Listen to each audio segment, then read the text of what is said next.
My infant baby passed away.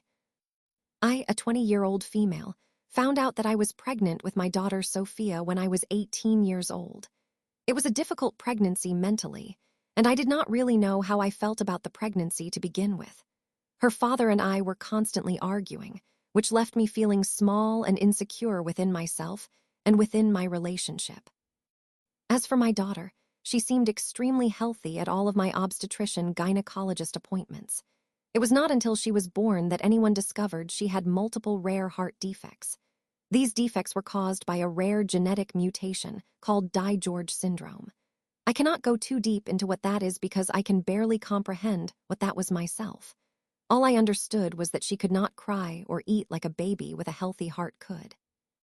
Anything that could raise her heart rate levels could potentially be fatal to her and could cause her to go through a cardiac arrest.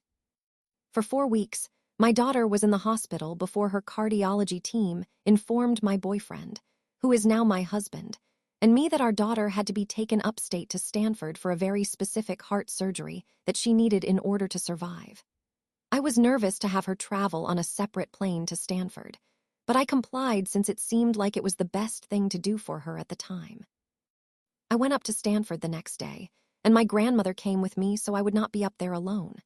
Everything seemed to be going very well, and my daughter was already being prepared for her surgery the next morning.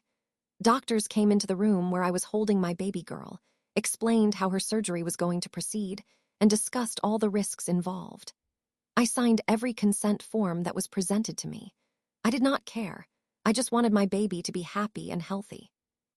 Once her pre-physical for the surgery was completed, I kissed my daughter and informed the nurses in charge of her care that my grandmother and I would be leaving to have a nice lunch outside the hospital.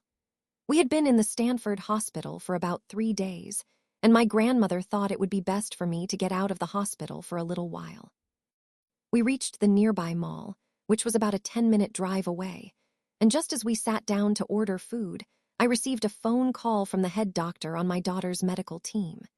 She informed me that something had gone wrong and that I was needed back at the hospital as soon as possible because my daughter's case was now considered an emergency. My daughter had suffered from a cardiac arrest, and any efforts to help revive her were proving to be futile. By the time I finally reached my daughter's hospital room, there was a swarm of nurses and doctors talking and handing things to each other. I was pulled to the side of the room where my baby girl's primary doctor and the emergency surgery doctor were waiting for me. They told me that my daughter had suffered from a heart attack and was being placed on life support.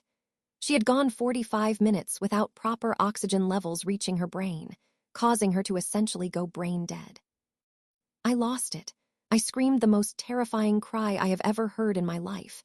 Everything else became a blur. I attempted to move, but my legs felt as though they were locked to the ground beneath me. I barely remember anything else for the next few days. I allowed everything around me to happen, and I did not stop anything. Family members came to Stanford from both sides of our families to meet her and provide support.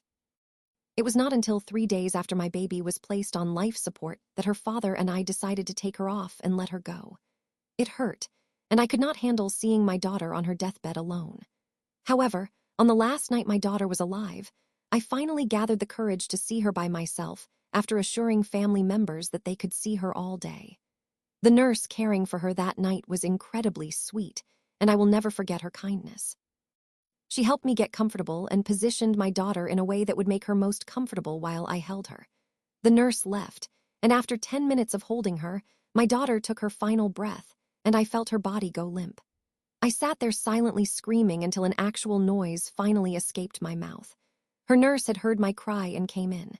She checked my daughter's pulse, where she found none. My daughter's funeral came shortly after. It was a beautiful ceremony, and many people came to help me with the expenses of the event. I honestly do not remember crying much that day. I just knew that it was the last time I would ever arrange an event for her, so I conducted myself the best way I could. Her father and I went through a lot after her funeral. He nearly went down a path of alcohol, and I became very bitter after her death, but somehow we made it through. At least, that is what I like to believe. Of course, I still struggle to this day because of everything that happened, and it has honestly traumatized me enough to be hesitant about having another baby. However, I am sure I will be willing to try again sometime in the future. I just hope my daughter is happy wherever she is.